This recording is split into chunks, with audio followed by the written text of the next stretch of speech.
had diarrhea, malaria, filaria, and such things. And the rich people had hypertension, diabetes, sometimes heart disease, which everybody was looking only at ECG and nodding their heads because there's nothing else to do beyond that. There was no angiogram, there was no echocardiogram, there was no other test.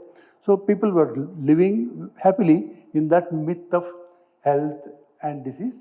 Nothing was happening. But last few years, I've been seeing myself a change. It's not only the rich people who fall sick, it is the general people. We have got so many healthy people who were otherwise falling sick. There's a new change. Auto drivers falling down with heart attack.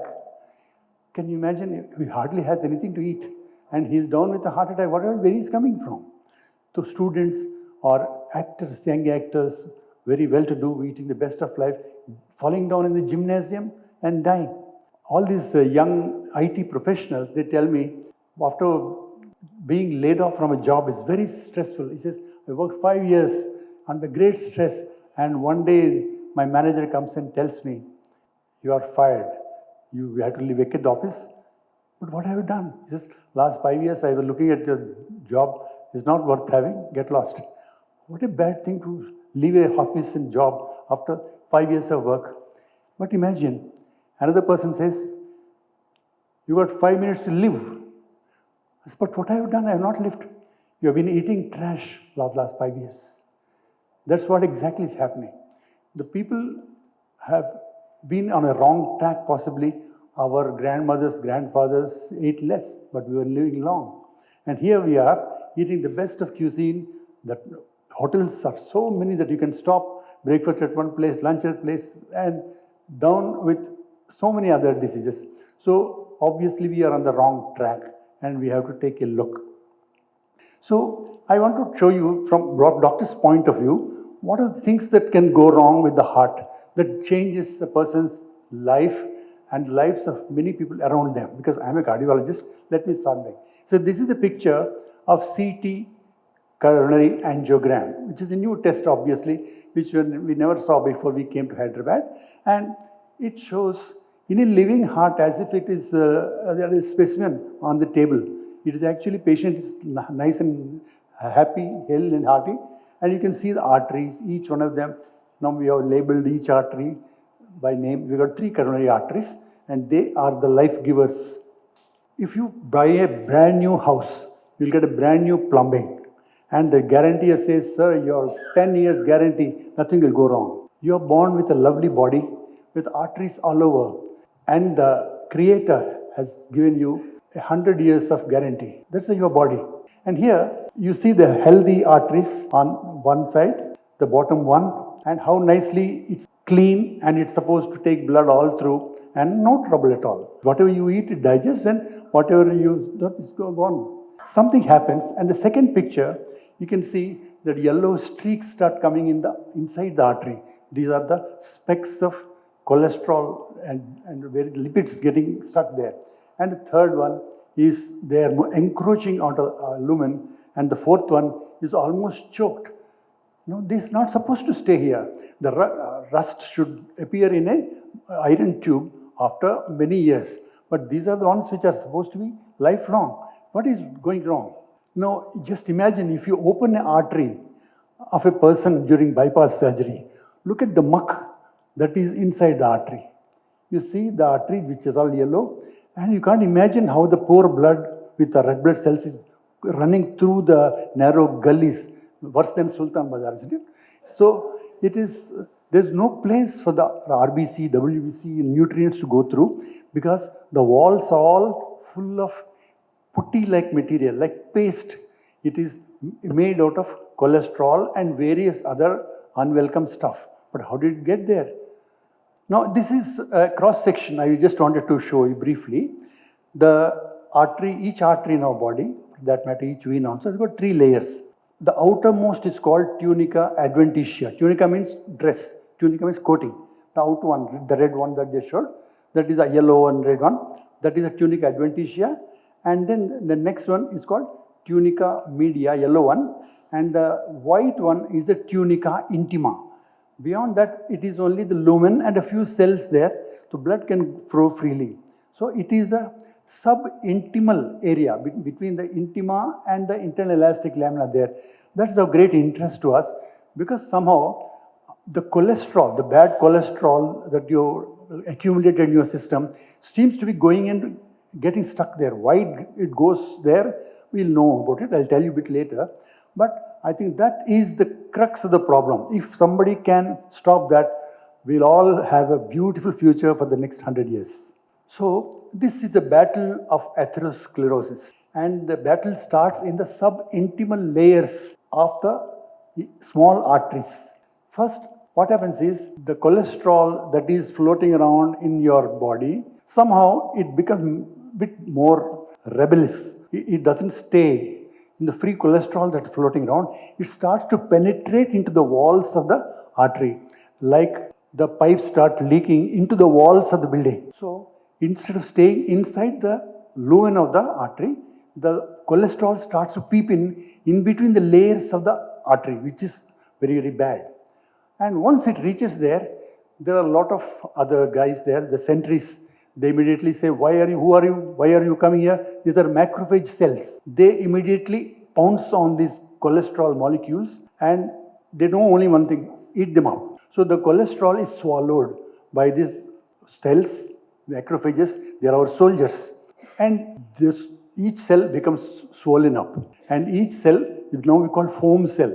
It has stopped being a soldier, it has become a bloated balloon.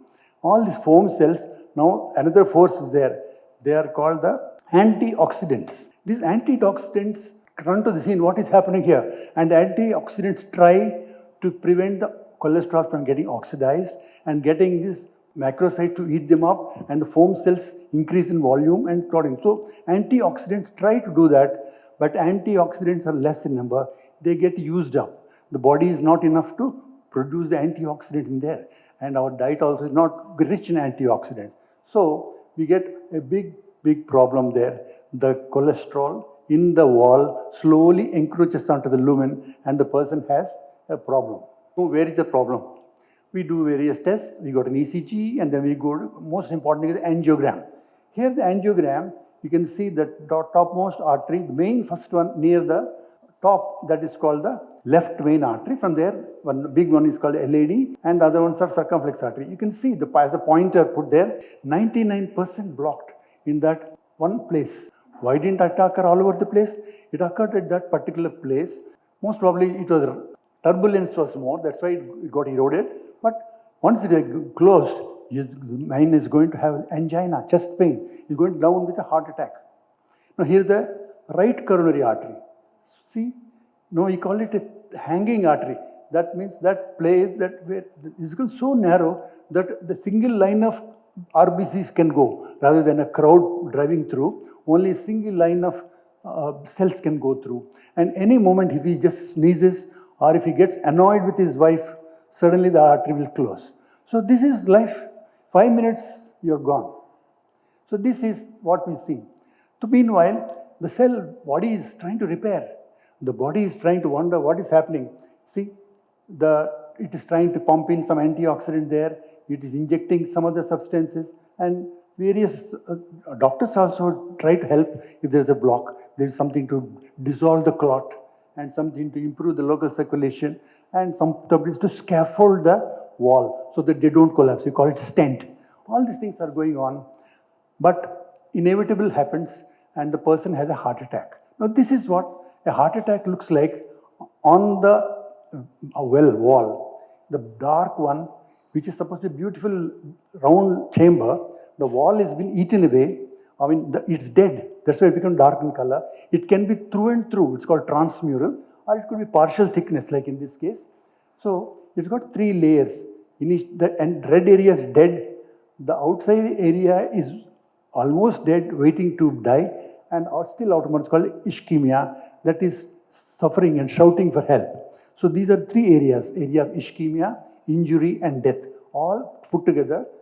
And ECG showing a classical picture of a heart attack. These doctors can pick up.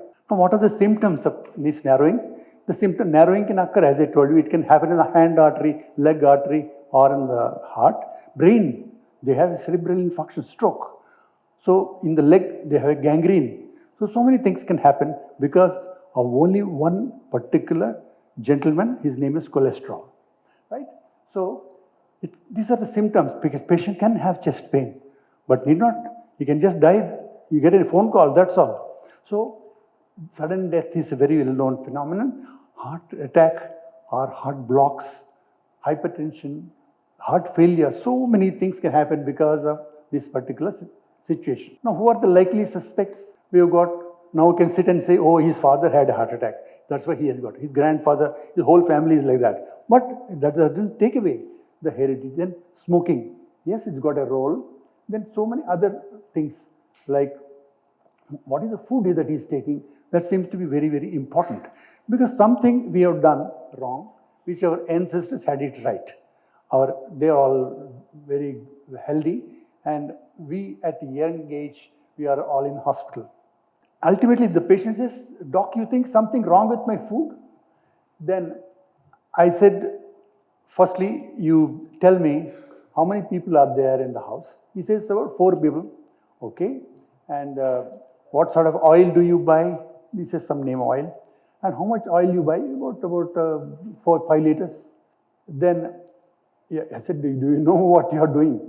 As per the scale, 500 ml per head per month. That is the rule. That means if you are 4 members in the house, 2 adults, husband and wife, as well as 2 kids grown up, you are going to consume 2 liters. That is the World Health Organization recommendation. But every time I find, oh my God, that means we are taking too much. And the husband looks at the wife and wife looks at the husband. And in between, this is happening. Then second thing is, what sort of a oil are you using? Are they using healthy oil or an unhealthy oil? There's so many new things that are coming up, but people are not sure which is the right oil to take, which is not right oil. You know, as when we were medical college, we were told, watch their lipid profile.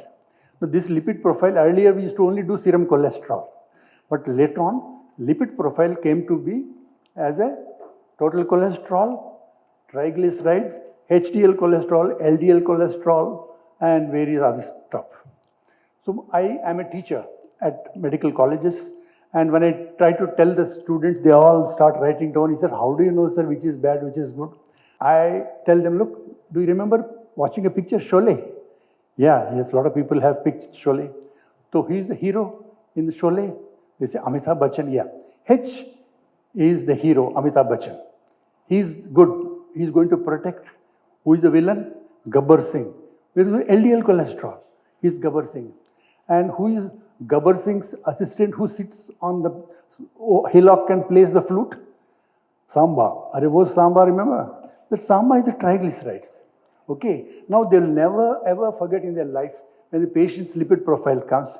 Oh my God, my LDL is high. HDL is high. Oh, chalta, healthy is mara dost hai. HDL is good. It's going to protect you against the bad effects of LDL. Now, what does triglycerides do? Akele, he can't do a thing. But when the LDL is high, even he becomes malignant. He starts throwing stones. So, triglycerides are not your enemy. Your enemy is LDL. HDL is your friend. But is high triglycerides totally innocuous? No. If he's got one more chamcha along with him to go along, it's called very low density protein or LPA, lipoprotein A. These two can play havoc.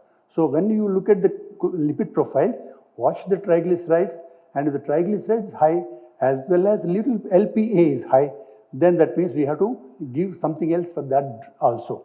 But triglycerides, what are these triglycerides? What are they kept for? Cholesterol is okay, it's very, very important. It is important for the cell membrane. It is important to hormones. All our oxytocin hormones for the uterus, these are, everything is made of cholesterol. Without cholesterol, our brain doesn't work. Cholesterol is a neurotransmitter. But what about the triglycerides? Triglycerides are molecules which are important for transport of cholesterol from one place to another place. Here is a picture. The top right is the intestines. That is the Rajiv Gandhi International Airport. That's where all you eaten, the lands there. And as soon as he comes out, he says they look for a taxi, Uber taxi. Uber taxi is triglycerides. Now, what they do, triglycerides says, where do you want to go? I want to go to the liver. So that takes it to the liver. And on the way, there are so many other places you can tell. So these chylomicrons, the chylomicrons are nothing but the food particles, lipids, proteins, as well as triglyceride, all you could chylomicrons. Some of them would like to go to the uterus, some of them will go to the kidney, brain. Ultimately, they go to the liver. What does the liver do? What's the purpose of the liver? In liver, it is like your hardware computer. When you throw it out, they dismantle it. They dismantle totally. All the diodes go one place, switchboard go one place, the connectors go to one place, and then they'll get different desks. They wait, know what to do. Then somebody comes and says, I'm building a Palana machine. I want big keyboard and small inductor or something. So immediately they make it and give. So that's how recycling of the food is done in liver. Liver, what you eat in could be roti or bread or something, but ultimately it gets broken down to basic fragments, and in the liver, it sorts them out and depends on the body's requirement. Down below, there is a muscle. If this man is a bodybuilder, he wants more of protein. So, according to the message is received, it makes protein more. And somebody else required, a mother who wants to feed her baby, there's some of the fat more. Now, there is one rebel engineer there. He says, I am not going to listen to you, whether you tell me to stop or not. I know how to make LDL. I am going to make LDL. Arey, stop LDL, you're too high already, 300. I don't care. My job is to complete 500 production of LDL, then only I'll go home. He is not going to listen to you. That man is called HMG-CoA reductase, big name. Hexamethyl glucose reductase enzyme. That enzyme is supposed to make LDL cholesterol. And it goes out of bound. It is rebel. It's not going to listen to you. So now the body tries to send something else to make him quiet. So it doesn't work. So now doctors have to give things called statins, atorvastatin, rosuvastatin. These are called HMG-CoA reductase inhibitors. So they go and clip that gloves, you go home and rest, enough LDL. So that is LDL. Now he has to, for the rest of their life, they have to take this medicine. So this is how we can suppress LDL. Now supposing if he takes atorvastatin, one patient says, sir, now you gave me atorvastatin, LDL is down. All my blocks will go away. You are mistaken. A road patch on the road in Hyderabad, it gets patched above the Hyderabad Corporation, big tar lagake. It becomes a bump.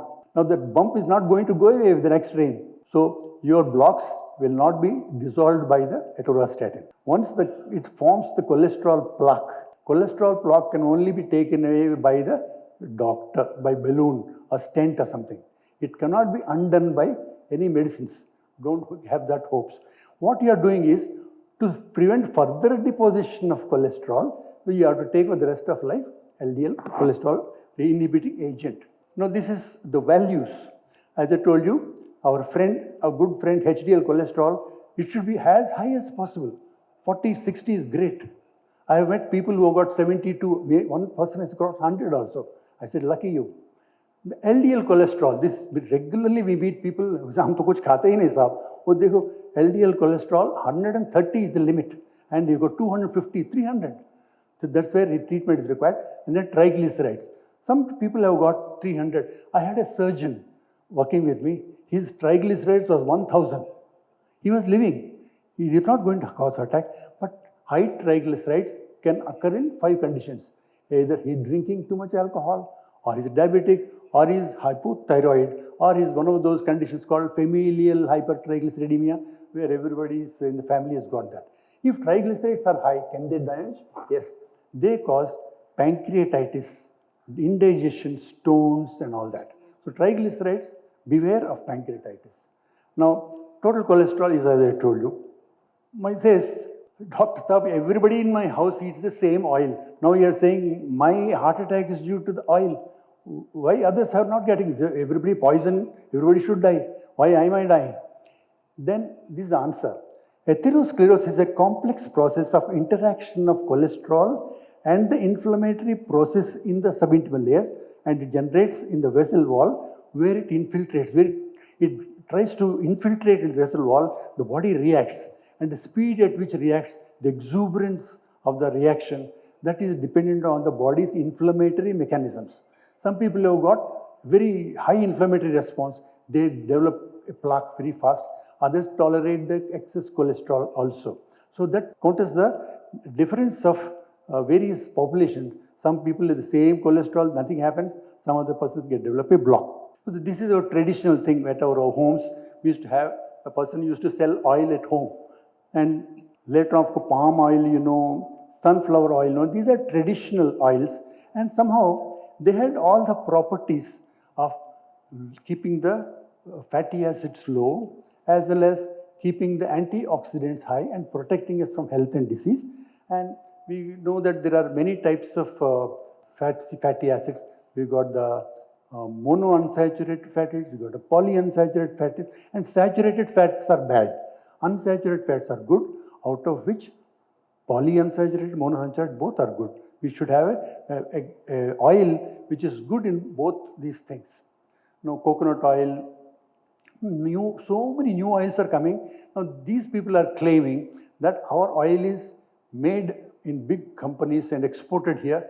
When we say that your natural taste is lost, your the natural constituents are lost. They say, but we added on. After the oil is made, we added on B12, we added vitamin A, D and all. But all these things are not to be believed.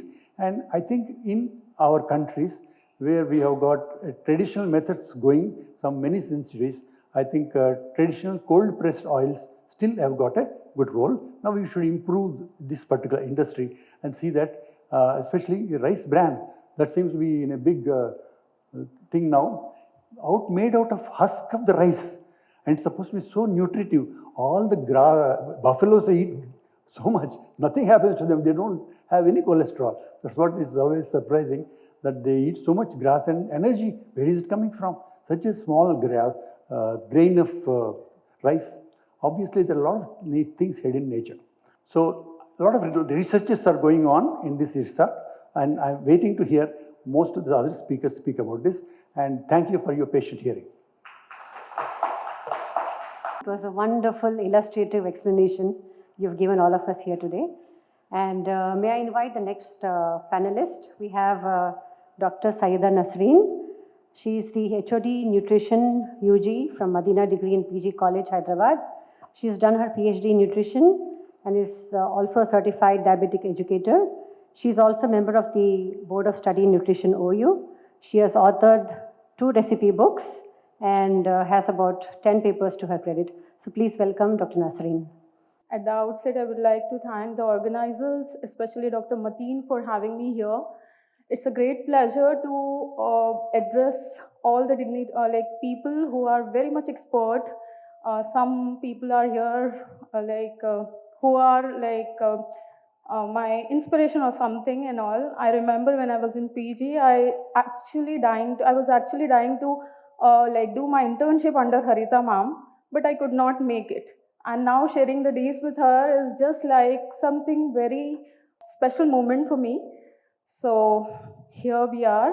A very good evening and warm welcome to all the participants here. Today we are here for the panel discussion, and the topic being given to me was busting myths about rice bran oil.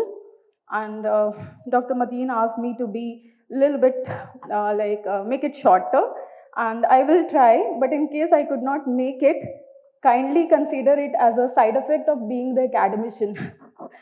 So what are fats? So fats are nothing but composed of fatty acids and glycerols. So glycerols are going to make 95% of the total what we say the fat molecule, whereas we have minor components to it as fatty acids. And fatty acids can show its presence what do we say, in a free as well as in bound form. So this is a basic definition. Apart from that, we do consider fat, which is solid at room temperature. Although they are not solid at room temperature, they are semi-solid, but appear to be solid, and that's how they are being named as fat. Okay, and lipids which are liquid at room temperature are usually considered or called as oils.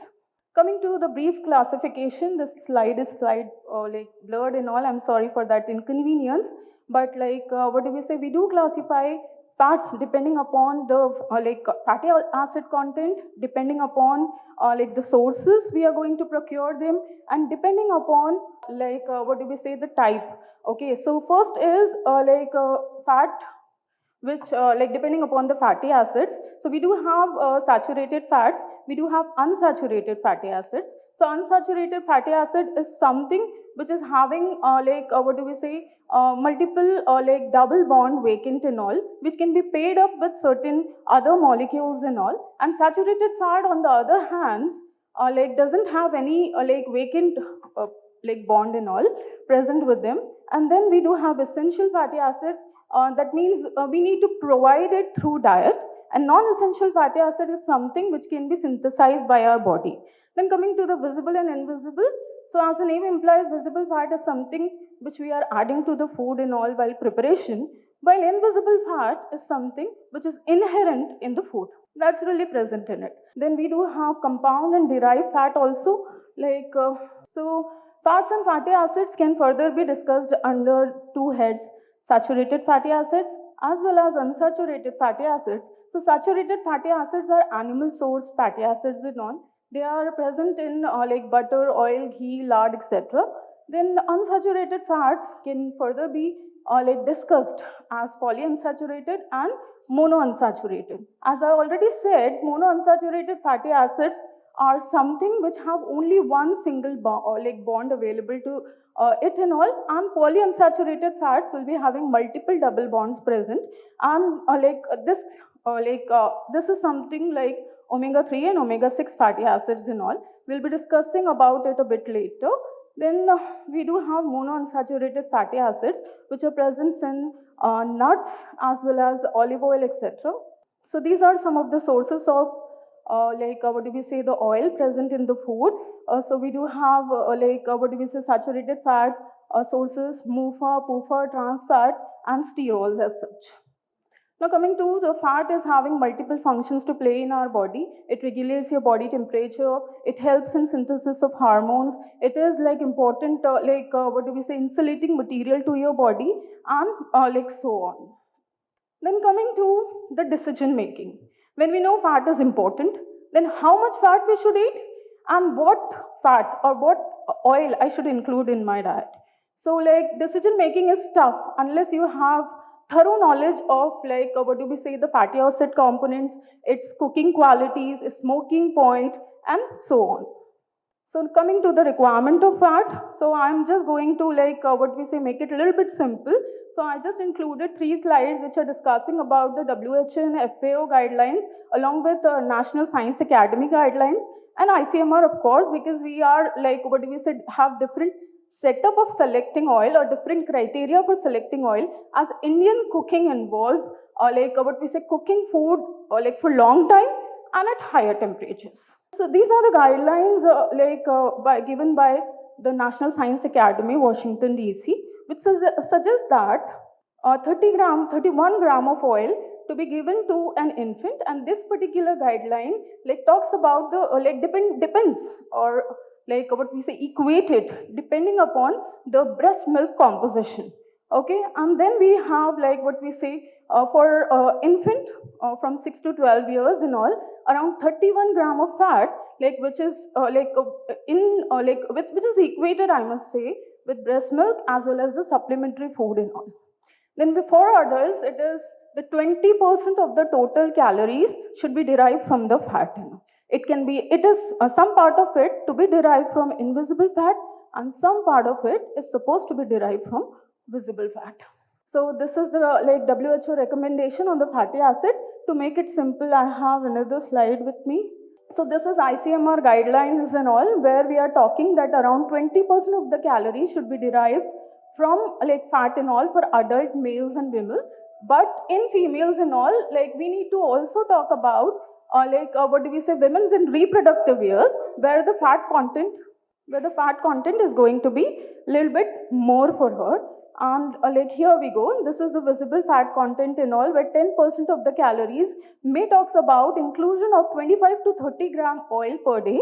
And like for children, infant and young adults, this is a little bit more.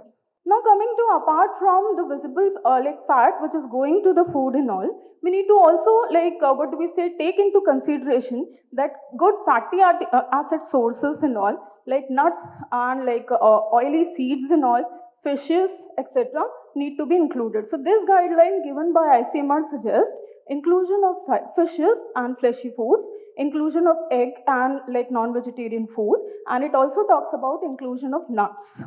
The earlier guidelines talks about inclusion of oil and fat and all for healthy individual. Now this slide is actually talking about the various dietary pattern adopted by dietitian to what do we say, give dietary advice to disease patients.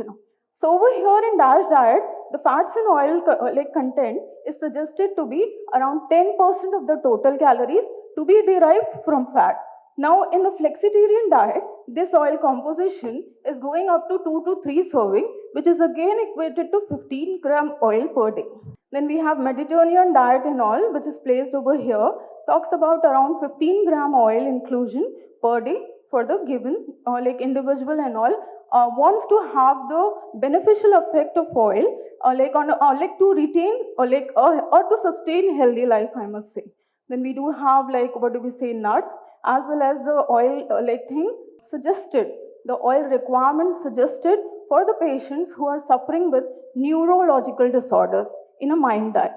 Then coming to the type of fat. Now we are what we say by now clear that we should be taking a diet which is providing us with around 20% of the total calories deriving from the fat and all. Now we need to find out which type of oil is going to give the benefits of all essential fatty acids, so that we can think about the preventive measures as well as keeping ourselves healthy for a long run.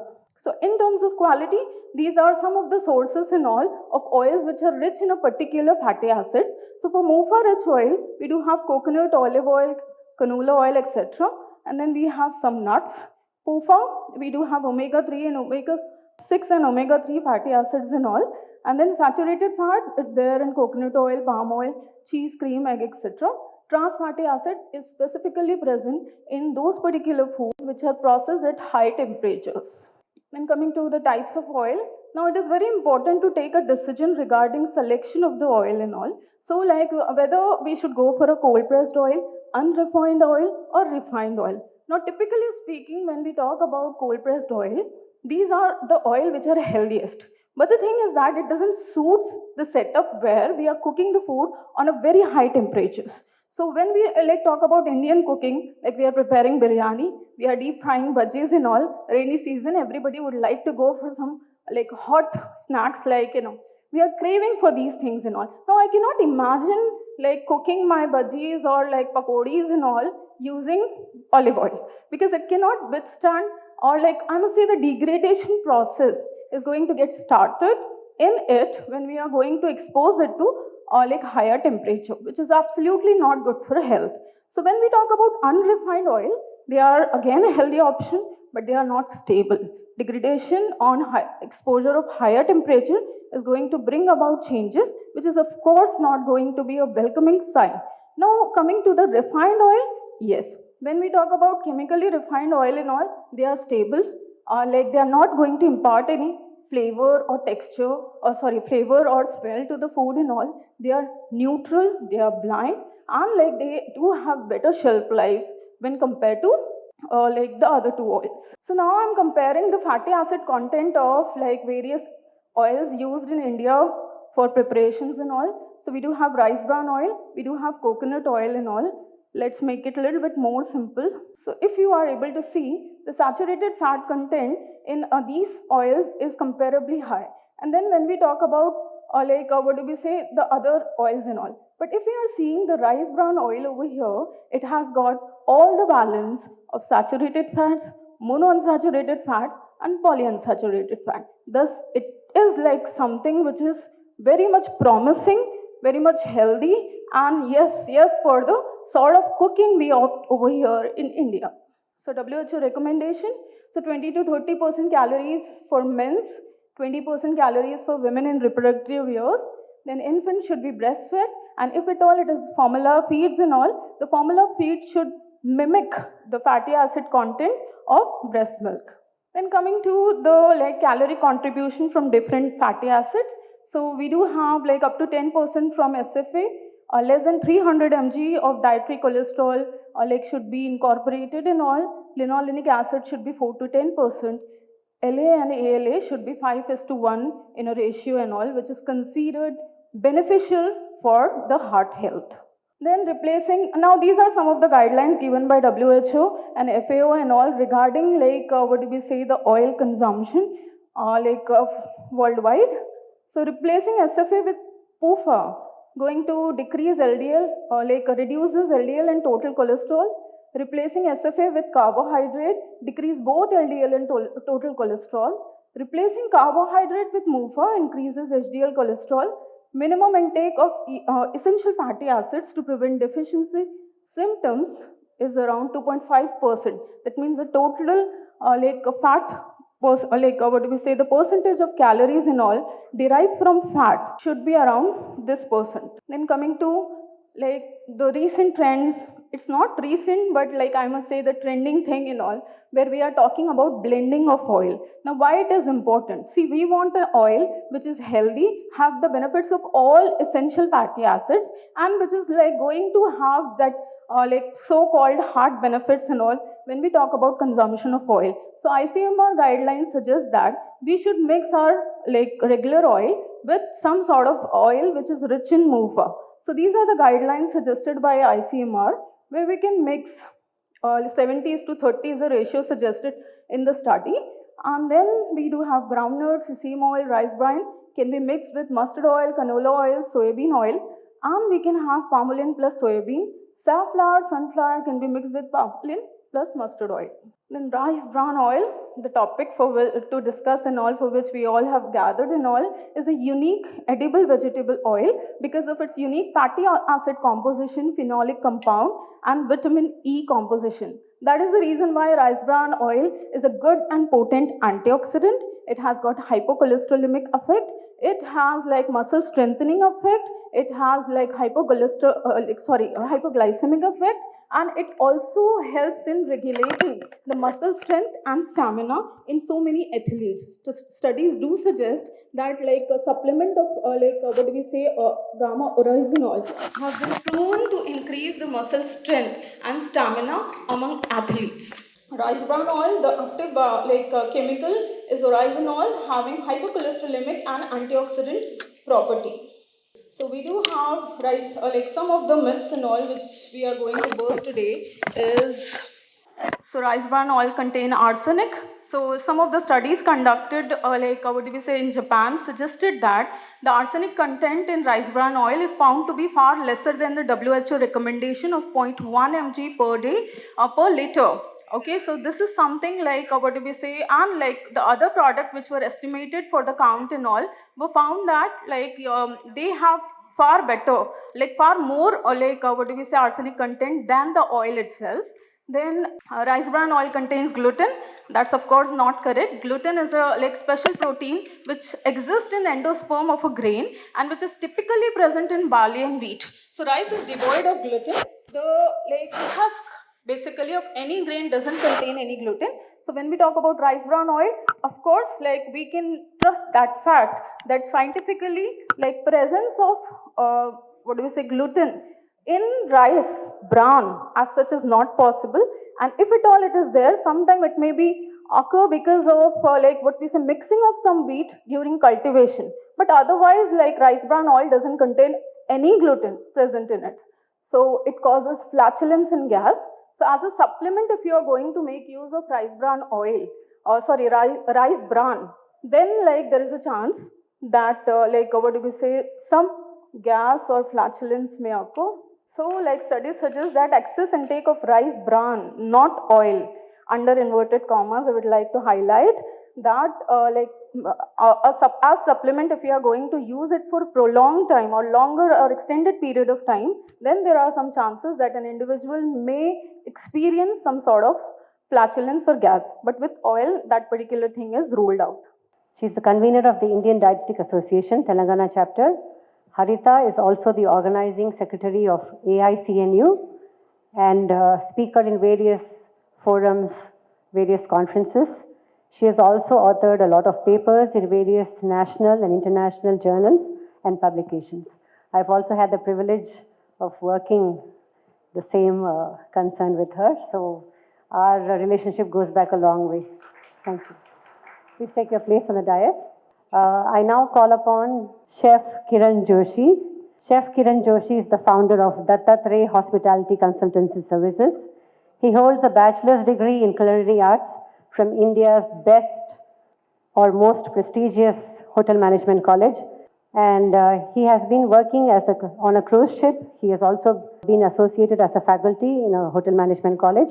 His mission is to establish a renowned consultancy brand in India and build a cordial relationship with all of his clients. He also happens to be my student a long time ago, so wonderful to see him here today. Please welcome Chef Kiran Joshi.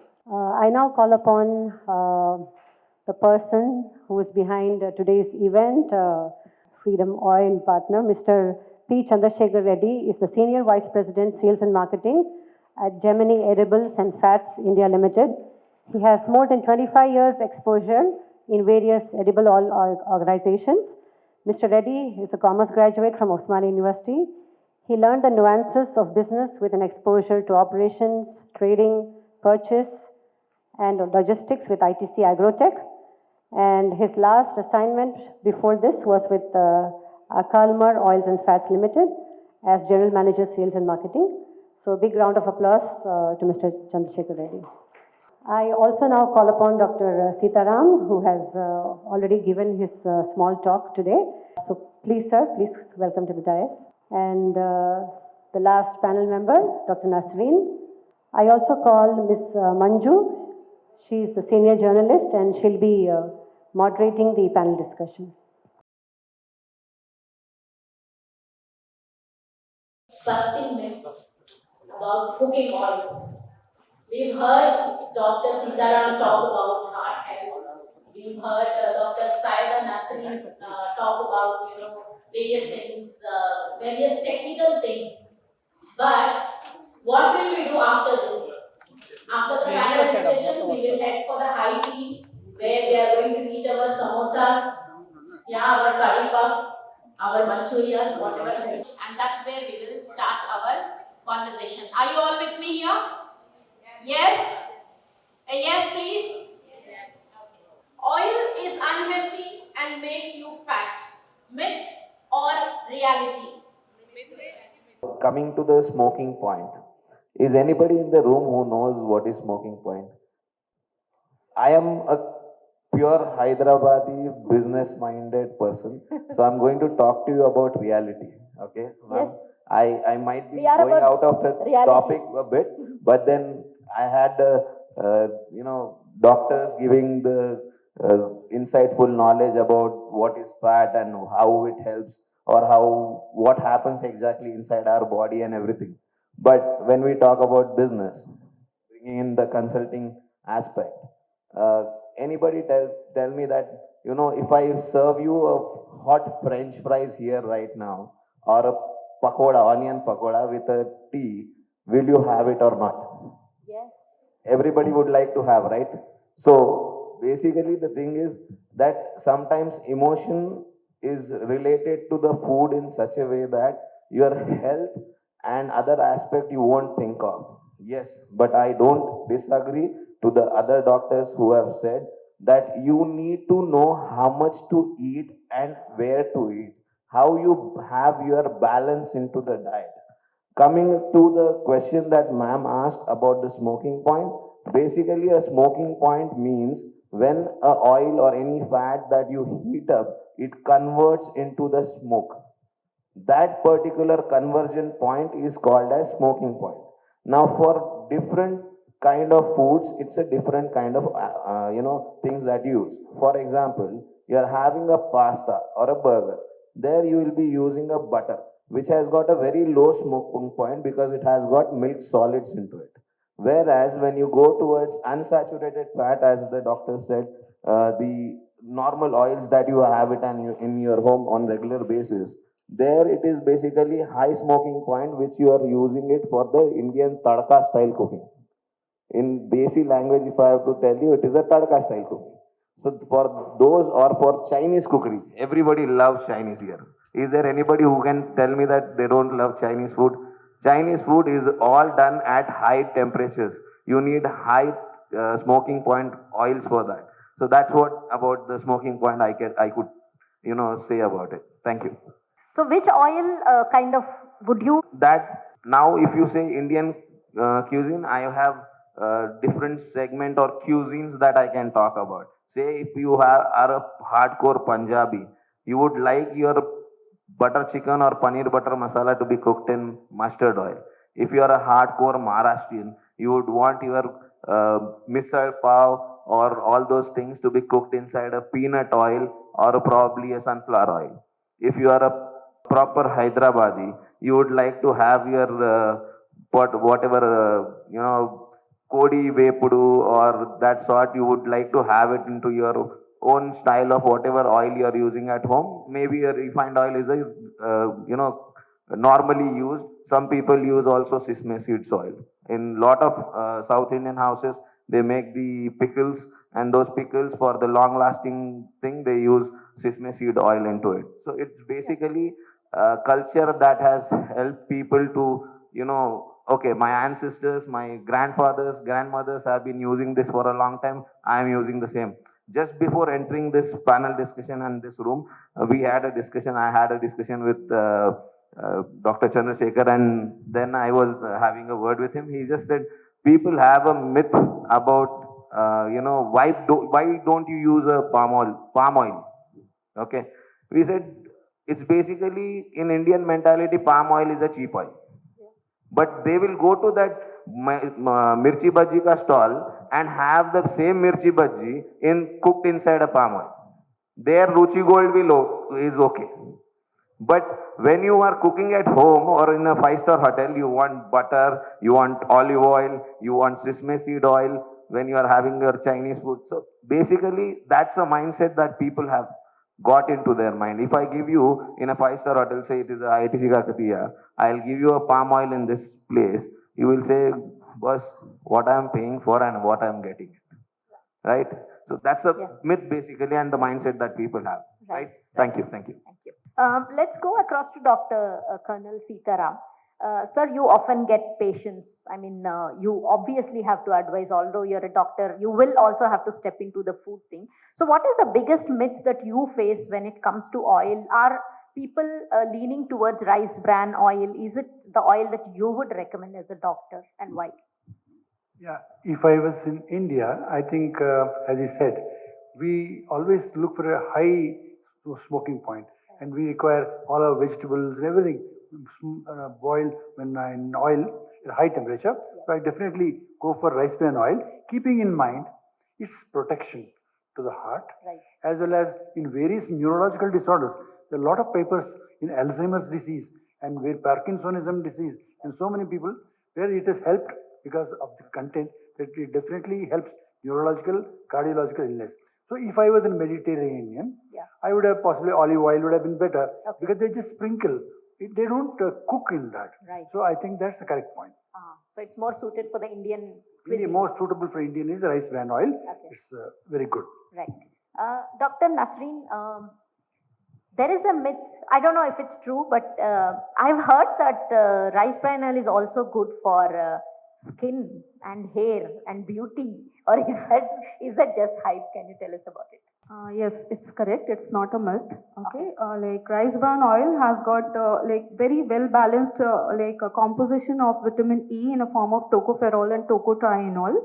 So these particular antioxidant property, and again because of this particular antioxidant and alpha gamma oryzanol and all, it has got the capacity to get absorbed into your skin very fastly. Okay. So these days, like many pharmaceutical and cosmeceutical companies are doing plenty of research to make use of rice bran oil in the preparations of cosmetics, as well as certain what do we say, the moisture in moisturizers or n number of like products and all they are coming up with. And this particular property of rice bran oil is actually like getting them good results, and it is popular in many countries and all to go for so many products which are having the base ingredient as rice bran oil. Okay, so both consumption as well as usages. Usages, yes, it is considered like good for health, Right. in both the senses. But yes, of course, I would like to highlight one point that sometimes in some sensitive individuals, including rice bran like oil for massages and all, may cause allergy. So, but that is very like less number of people will get who are sensitive. Rest other people like across the globe and all are finding it very suitable, very what do we say, useful and all to make use of that. All right, thank you.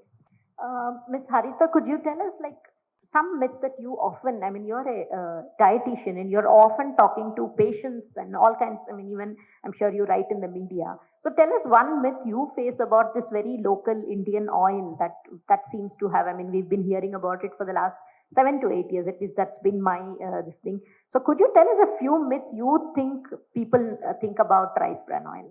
In general, about oils, if you see, the moment somebody has had a cardiac surgery or they've had a block and they have a PTCA, you see that the first thing that they want to do, even before they have consulted you, is immediately move to olive oil. Or by the time they are consulting us, they would very proudly want to proclaim that they have moved to olive oil. And in this discussion, I think it's very obvious that not everybody has to move to olive oil. Not all Indian oils have to be thrown out, and you don't have to kind of look at them in a very negative picture. In the last decade or two, we've seen a lot of advertisement on sunflower oil, which also said it is cholesterol free. And that's why also many people did switch to the pure rich oils, which are the sunflower, safflower. And of course, I think in terms of deep frying also, it's very convenient to use those. While it is good to move from completely saturated cooking, a lot of Indian cooking is ghee-based cooking, Right. or the Western cooking is a lot of purely butter-based cooking. Right.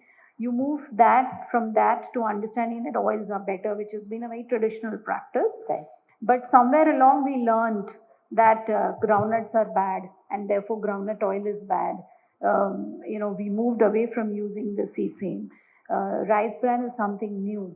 Soybean people use, but then they have many myths around that also, which is a different topic.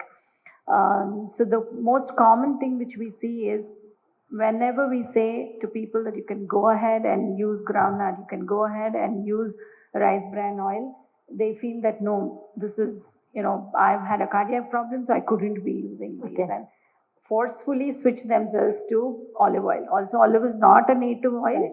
Whatever is a native oil, usually, typically, that is good. Yeah. The whole control or specification would be in terms of quantity.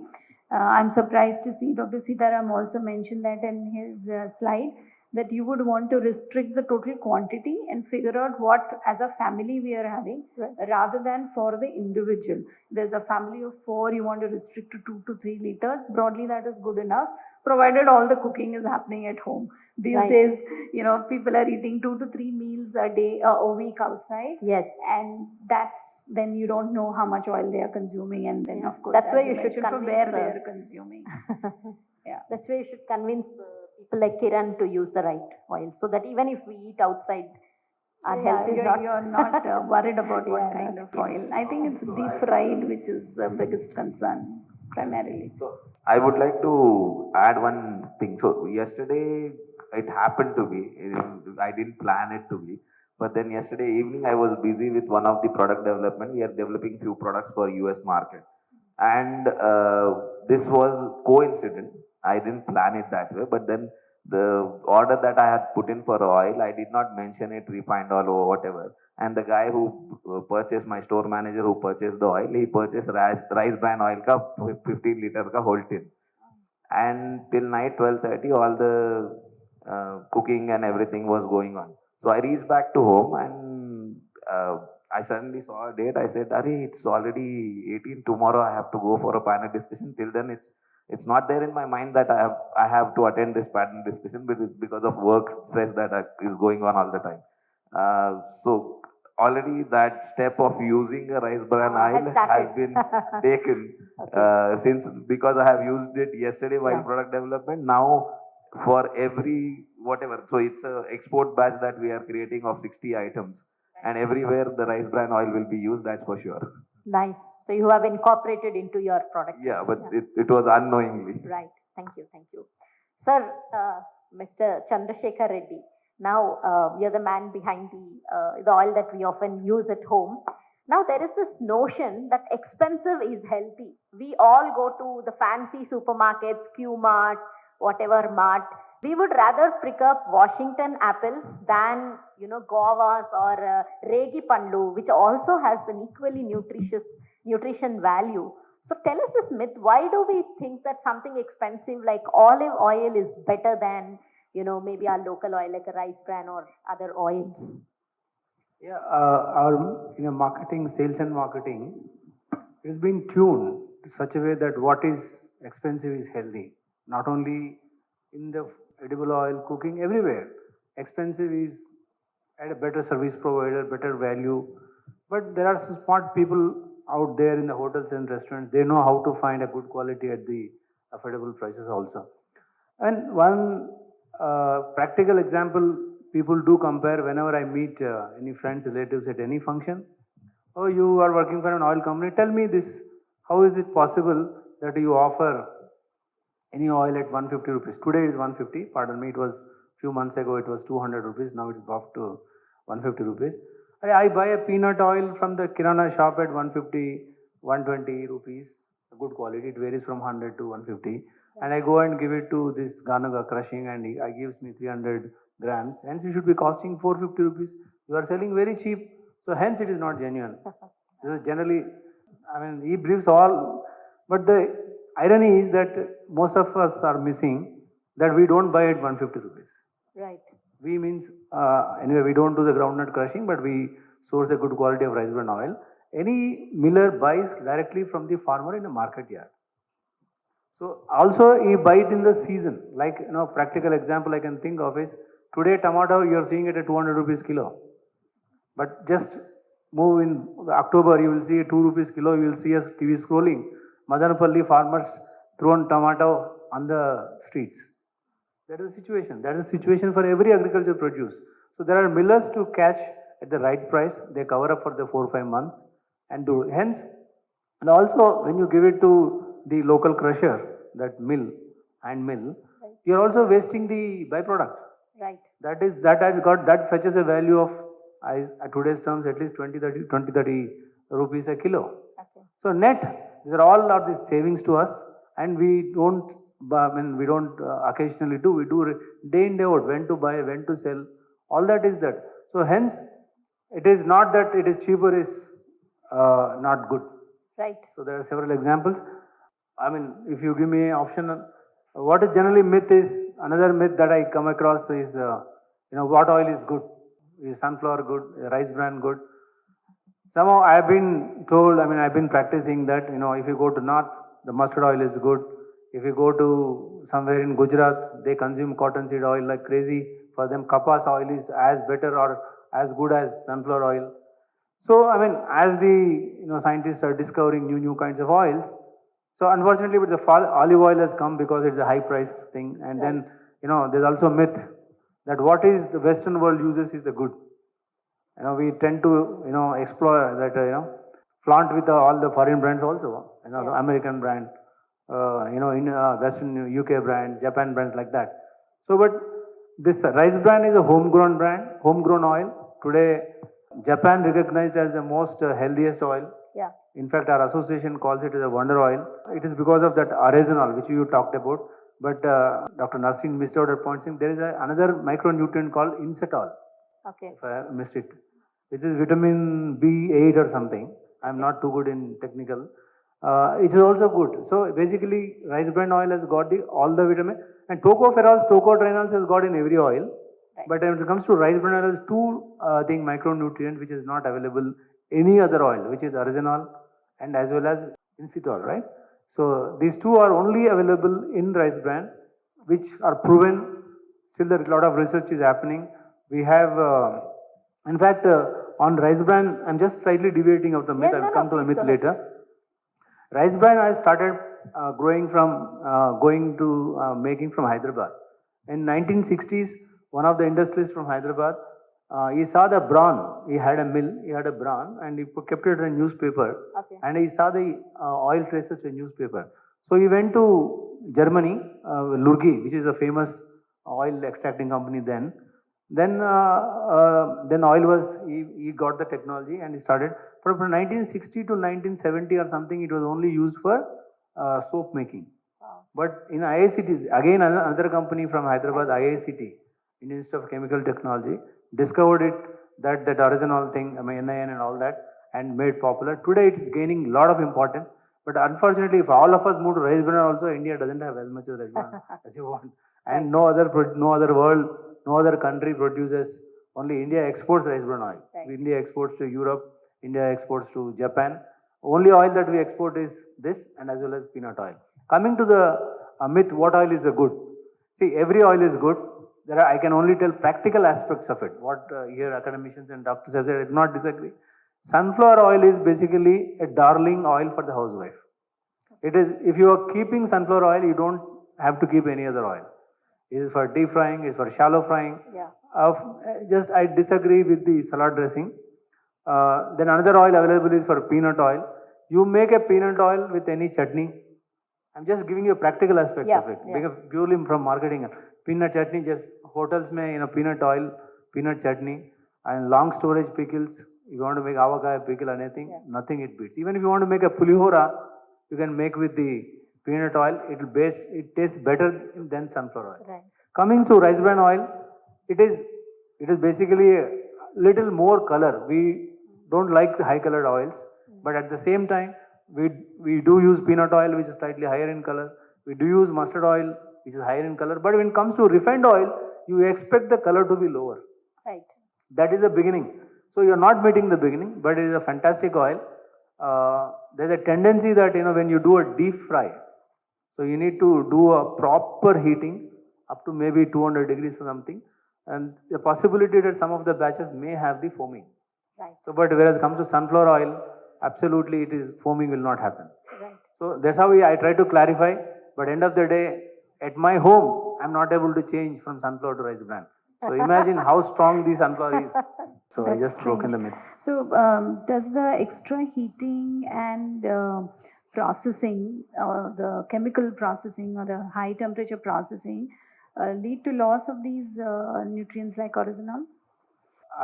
There will be a loss, but I don't have any evidence, but there will be some kind of a loss. Yeah. There should be a loss, no? Because it is going into the byproducts, those vitamins should be going. See, only tocopherols, tocotrienols, and then these three things. There should be something going. Yeah, heat stable. Vitamin E is a little bit heat stable, mom. Highest vitamin E is available in sunflower oil, among the naturally thing, not in rice bran oil. Rice bran oil has got the arsenol, which is proven. I have so many living examples. Probably Chetan will play that videos where early from 80s they've been using. A person is 78 years old. There are several examples that we have. No blood pressure, no this thing. It can be coincidental, but then it's proven. Although it's not from study, but there was an article published and all that before, during the British era and all, most of the people household oil choice was rice bran only. Okay. But the thing is that later when British Empire came and all, our eating pattern changes depending upon the tax we used to get and all, and we have shifted from millets to cereals. We have changed our preferences of things and all. depending upon the things which were made available by Britishers to India. So that was the time I personally think in all, like we shifted from our ancient wisdom of selecting food and like opted something which is being given to us by them. Rice bran oil, very difficult to coin Yesterday also name. we had discussed this. Yeah. We might have to start to make it more local. Yeah, another myth another myth I would like to, if you permit me. Yes, sir, please, absolutely. Yeah. Is that, doctor advised me to change the oil. So several times I try to go, many times, every time I go, I try to watch the baskets in the supermarkets. He picks up brand A of sunflower oil, he picks up brand B of sunflower oil, picks up brand C of sunflower oil. I asked them, why do you pick up same sunflower oil, 2-3 brands? Then said, doctor changed me to advise the oil. Doctor advised me to change the oil. But actually, doctor told you to use probably 2-3 kinds of oils, not the 2-3 kinds of same category. Here it is, one thing we have to understand is, there's a lot of limitations of when we make oil. We are not supposed to add anything in the oil. Right. When I say sunflower oil, source is sunflower oil, I am supposed to, within the permitted regulations, I am supposed to do processing and giving it. So most probably, as among the standard brands, quality will more or less remain same, but only the brand A may have 99.99 times the quality. It's more made in a most hygiene environments, and maybe serviced better. But brand B may not have. So it's only a matter of, it's some 90%, 80%, 99.9%. But the consumers don't think. They buy same category of oil, same sunflower oil, brand A, brand B, brand C. So this is a myth. So I advise all the nutritionists, if you're advising, we are okay to any oil. Freedom is there in every category as far as that I am that way insured. But the point is, please make them clear, not sunflower oil may ABC brand. Yeah. So here I think it is there in their minds, 20 years before, when Inadu company launched toothpaste, one for morning, one for evening. Remember? In the early 80s. The thought behind is, body should not get used to one kind of formula. Right. Maybe toothpaste, if you are using soap, you are advising fine, because each soap is not with the same ingredient. Yeah. When it comes to edible oil, it is with the same ingredient. Somebody made it better, somebody is not able to make it better, somebody doesn't want to make it better for some reasons. Right. So it is only, so I want all the nutritionists here to please do a proper advice. When you want advising for change of oils, it is not the same brand 2-3 oils. So I guess it's not just the health benefits, also the fact that local for vocal. Rice bran is like so local, Hyderabadi. I think another reason why we should embrace this. Yes, Dr. Sitaram, you wanted to add something. Yeah. I want to ask you a question about the Bandi oil. So all of us have stopped one time or other at the roadside Bandi, had a good eat. And I was wondering all the time, how does he make it at such a low cost and make such huge profit? Some of my friends have told me that he purchases oils from the hotels where it's already been boiling morning to evening and then comes in. And now it's again morning to evening it's boiled. It's become a rancid and most probably it gives a taste. But it's totally havoc for the body. Is it true? What do you think about that?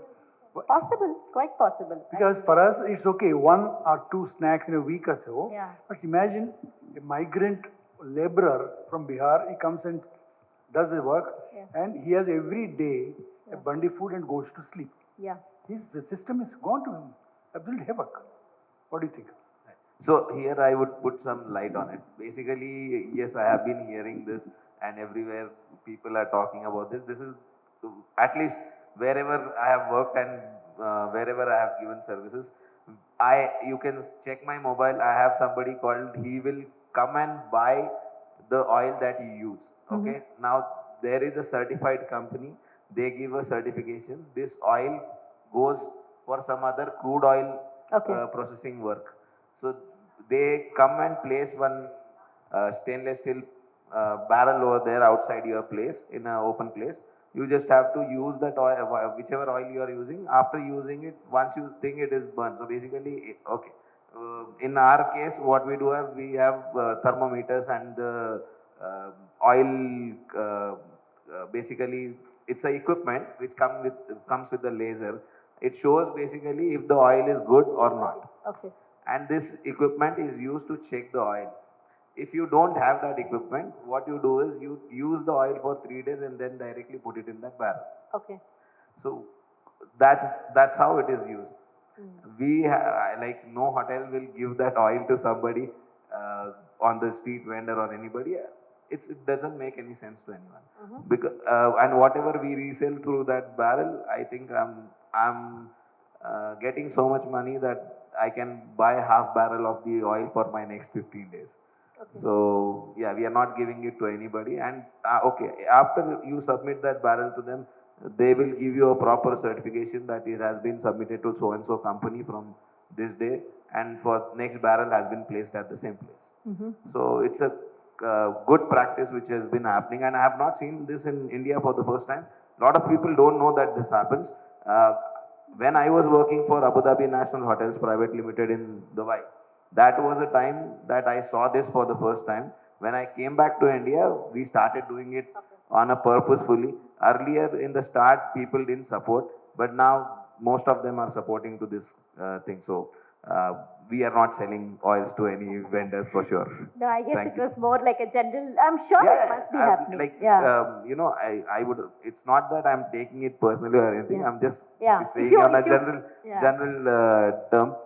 There were 2-3 things that I wanted to add up, but then it was continuing, so I didn't disturb anyone. So basically, first of all, as everybody said about the millets, I don't know how many people knows about this year, 2023, it is called as Year of Millets, and we Indians are promoting millets everywhere in any other way.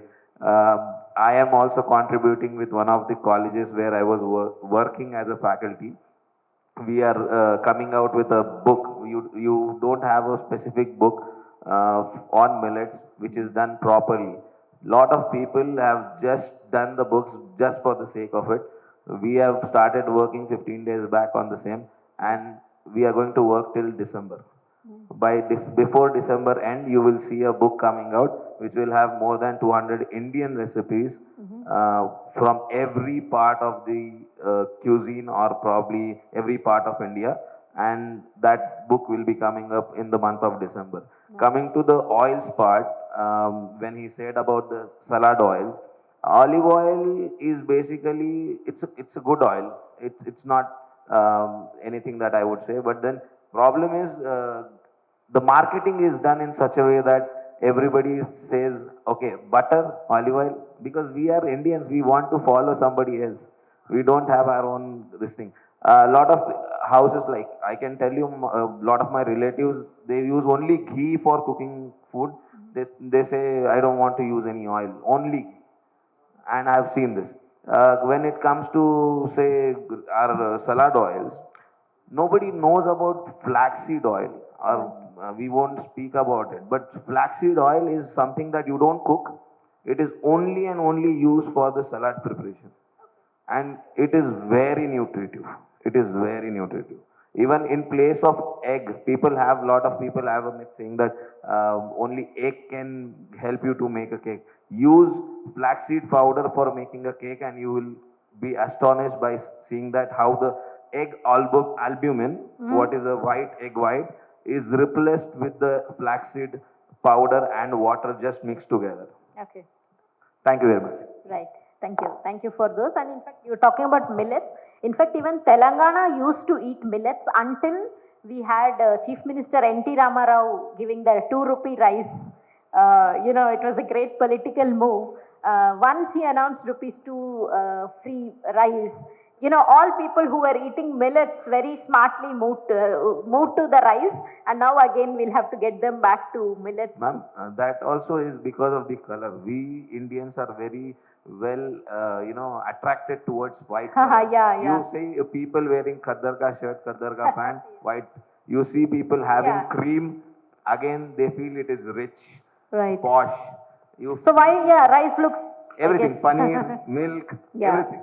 Sure. I have a question to Harita Garu. So this oil is rich in antioxidants, and I don't know much about these terms like tocopherols, tocotrienols, and gamma oryzanol. So how do these things in an oil like this actually help us in our life? What kind of health benefits do they add to us? So any disease that we are having, it starts off with some kind of an inflammation. Okay. So when we have good antioxidant rich diet, whether it not necessarily only coming from the oils, Right. it's coming from the other components of food as well. So when we are eating dark colored fruits and vegetables, when we are eating fruits which are rich in vitamin C, the Indian Ayurvedic tradition, if you see, talks about amla a lot, because it has a potent antioxidant which is vitamin C. All these will quench the free radicals. So if there is a free radical moving in my body which is causing some kind of a damage or an inflammation, it will prevent that, and it will kill that free radical, and it will quench or eat away the free radicals. So the more antioxidant rich diet I have, the more healthy I am going to be. And any kind of a disease initially starts with inflammation. So there itself it is going to stop it, there itself it is going to quell it, and therefore all of us should be looking for an antioxidant rich diet, whether it's coming from fruit, nuts and seeds that I am having, or from the type of oil that I am picking as well in this context. Right, thank you. Sir, Dr. Sitaram, you often advise people, but what is your idea of what is the kind of level of knowledge they have about oils? I mean, like Mr. Chandrasekhar said, do you ever hear people talking about the other oils, or is it just about the sunflower oil? No, I think unless the lady of the house is from the villages and she has got some knowledge, all the other urban people, they hardly know anything about what is the supermarket. That is heaven for them. Right. I don't think they've got any knowledge about it. So where do you think we should start? Like again, should the change start with the woman to get them to use the right oil? I think you send all your patients to me, I'll explain. But I think it's very difficult to educate the general public because the moment they'll turn the page, if it is unsuitable to them. Yeah. So you have to make it a story, you have to make it a TV movie, something like that, then they're acceptable. Everything make is it a in short 15 story. seconds these days. Absolutely. Hold their attention about nutrition, they'll go out for a walk. They won't stay. No, but do you think we should start like, yes, I don't know, something happening at the supermarket level where you say, what oil are you picking? There should be some kiosks giving us knowledge. I agree. So education, adult education about cooking media. In fact, Chandrasekhar Garu, these days with apps, at least previously I used to go to the supermarket. Now during COVID, we got used to the big basket and Blinkit and all. Now though, I don't even do that. I just open the app, fatafat, put everything. So even I guess it has to start somewhere in the phone maybe. We are doing same. We are training the trainers so that they take the message to the patients. Yeah, right. Also, from my perspective, we can think of putting rice bran oil inside a hotel management college so that the chefs who are coming out from there, they will be used to it before they enter in the industry, and they will say, okay, now we have to start using rice bran oil. It has to start at multiple levels for a sea change to come. Exactly. Yeah, I mean, level true. Management has to be done. I was listening to a marketing guru. He said the toughest thing to change is to change a person's toothpaste brand. I think oil comes next. Oil is tougher than the toothpaste. Yeah, I guess. Yeah, at least toothpaste is something external, but oil you consume and you have memories of oil, you see. It's like a brain, this thing. Ma'am, could you just throw because more? the toothpaste value is so less. Right. Even if you use two toothpaste in a month, probably you will spend maybe 150 rupees. But 1 kg of oil is for a family. Yeah. It is, 3 liters if they use is 500 rupees. Yes, absolutely. Dr. Saida, would you, you've done a lot of research on rice bran oil. Could you tell us a couple of things that we haven't touched upon, maybe? See, basically when we talk about oil, the quality and quantity, what I emphasized during my presentation is very important. Irrespective of the type of oil you're using, you should make sure that you should not go beyond the RDA or the suggested guidelines and all in terms of quality, quantity. Okay. Now coming to the quality, so no single food can be said that it's complete in itself or it's going to do miracle. Right. In our body's dictionary, I personally what we say feel there is no word called chamatkar. So nothing is going to happen overnight. Okay. So like you need to bring about these changes slowly. with determination, and you should be focused ki what like I'm doing and all. So like blending of oil is something like which is being emphasized by the guidelines given by ICMR and ANAN for Indians. So that can be practiced. So we can like use oil in rotations. Okay, so 1 month we are using sunflower. So next one, let's switch to rice bran, and then go for like something said like mustard oil and all. And like we should make sure that we are having that rotation like thoroughly practiced. And we should also make sure that our lifestyle is not what do we say, exaggerated to an extent where we are careless about like physical activity, maintaining the like good diet and all. So everything should go hand in hand. It's a holistic behavioral change what we should suggest to the people and all. Ki like yes, you should have a good lifestyle, you should do physical activity, you should make wise choices, and at the end of the day you should stick to the guidelines of a given nutrient. Okay, fine, 20 grams is a like per day like suggestion and all. So in that 20 gram, what experiments I can do? So that particular thing is of course going to bring about that desirable changes which is like needed. Because we are the global leaders now for diabetes, cardiovascular diseases, and so many metabolic disorder.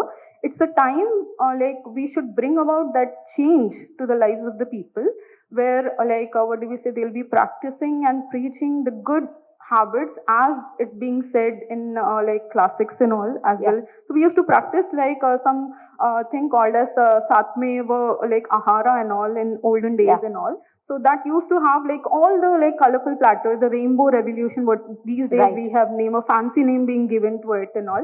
So we should bring about those colors to the plate. We should see to it what goes into in plate, quantity and quality. And there is a Sanskrit sloka. I'm very bad at that. So I must say like pardon my pronunciation. So Atisara Sarvat Varjit. That means like anything in excess is harmful. So you should stick to that particular thing. Like whatever I'm taking, it should be in the desirable format and quantity, irrespective of the like type of oil you are choosing from the shelves in the supermarkets. Absolutely true. So before we conclude, are there any questions from the nutritionist? I can see Sujata, my friend, who's a very top. Any questions to anybody? We have everybody related to oil, a cardiologist, academician, business. Any questions from the audience? Yeah, Sujata, why don't you ask one question? Or you could clear a myth for us. So they are clear what to prescribe. So Doctor's reference to us, and after the post cardiac procedure or whatever it is. So they come with a concern that what oil we usually prefer to tell to them, because coming to a dietitian, they'll have kind of Googled everything and they'll come with 90% knowledge, only 10% they'll give chance for us to tell whether what they already done is correct or not. So we have a very less choice of telling to them. So in that we usually tell them like a combination of oils they use and all. So usually when we ask them what oil you are using, that's our regular question, they immediately say freedom. So they don't even say whether it is a sunflower or it's just the brand is what they remember. So they usually they don't even see what is there in that oil. Means like label, nutrition label. That's what we always say. Go through the nutrition label, understand what is there in that, and then you can know whether this oil is like what you are expecting, like zero. not only India, Thailand, Pakistan, Bangladesh also started producing, and Vietnam. But the research mostly happens with the Western world. So all the papers on the oils and fats is mostly, I'm not saying India doesn't publish, India doesn't have, but you'll mostly end up the foreign papers. That industry body realized this, and now we are coming forward. In fact, yesterday, Dr. Mateen also I was saying that our association is my responsibility. If any of the PhD pursuing student wants to come and do a research on rice bran oil, I will sponsor. So what I'm saying is, so on the Google, invariably you will find only talking about olive oil, only talking about sunflower oil, or mostly you're talking about palm oil also, but less rice bran oil, because still it is emerging. In the oil itself, it is only from 30 years it is there. So don't go by the what is in the Google is what you have to advise. Rice bran oil for sure, they are living people. I'm again reiterating. Right. It is the one of the best, healthiest oil among the oils available. But unfortunately, it's being priced as same as the sunflower oil. So that's why probably if it were priced at 250 rupees, maybe it would have gone. But then Yeah. we don't want to price something which is not there. For us, whether I sell this, whether I sell that, what we want to make is what we want to make. We don't want to make something unusual. Yeah. So that perception also is there. It is the same price as sunflower oil, same price as peanut oil. So how it can be healthy? Right. If it is healthier than sunflower oil, it should be costlier. Yeah. It is not. So No, I guess you've taken the first step to conduct awareness thing. So yeah, I think with this is just beginning. We are Yeah. just trying to learn what Yeah. kind of corrections we have to do. yeah, In fact, Doctor also asking whether we should sponsor a national thing. As we learn out of this, later we start, we'll make a small steps. yeah. We'll definitely try to bring a forum to educate the nutritionists. We'll try to Yeah. cover that expenditure for the association That's to educate all the Wonderful, nutritionists. wonderful. Great thought. We'll start with Hyderabad. Then we'll see how, end of the day, we are business people, Yeah. how it is impacting my brand. I would like to see. Yeah. Surely then we will take it. Business with a conscience. Yeah, that's Yes. that's the way to go. No, it is actually, India has a potential to make roughly 1.5 million tons. Country produces 8 million tons of 8 lakh tons of oil, but still in the form of healthier rice bran oil. Right. It is only 2-3 lakh tons is getting used. So what is producing 8 lakh tons, 2-3 lakh tons, still 5 lakh tons more healthier oil we can produce. Right. But with the paddy that we are producing, country can produce 1.8 million tons. Far away. Today we are importing 50-60%. Okay, and then if I have to put it 16 million tons, we import at least 1-2 million tons we can do this way. And Telangana is contributing a lot for rice bran oil production. Right, sir. Yeah, yeah. So I guess we've covered most ground, everything about health and nutrition, diet and cooking and the marketing perspective. You can always connect with the experts after this. And so I think we can conclude, of course, Dr. Mateen will give the final remarks. So just to correct, my name is Manju Kalanidhi. I'm a journalist by profession, but since I am like one of you, I'm a lifestyle writer. So I'm always writing about food which involves oil. Thanks to everyone for participating in this event and gracing it with your presence. I'm grateful to the panel members for graciously accepting my invitation and coming forward and giving their viewpoints on today's topic. A big thank you to the sponsors of today's event, which is Freedom Healthy Cooking Oils. Thank you everyone for being a patient audience, though we started a little bit late. High tea is served, and may I ask all of you to please join us for that. And you can also interact with the panel members and all of us. We can also revise your opinions or ask your questions and mingle and have a great time. Thank you so much.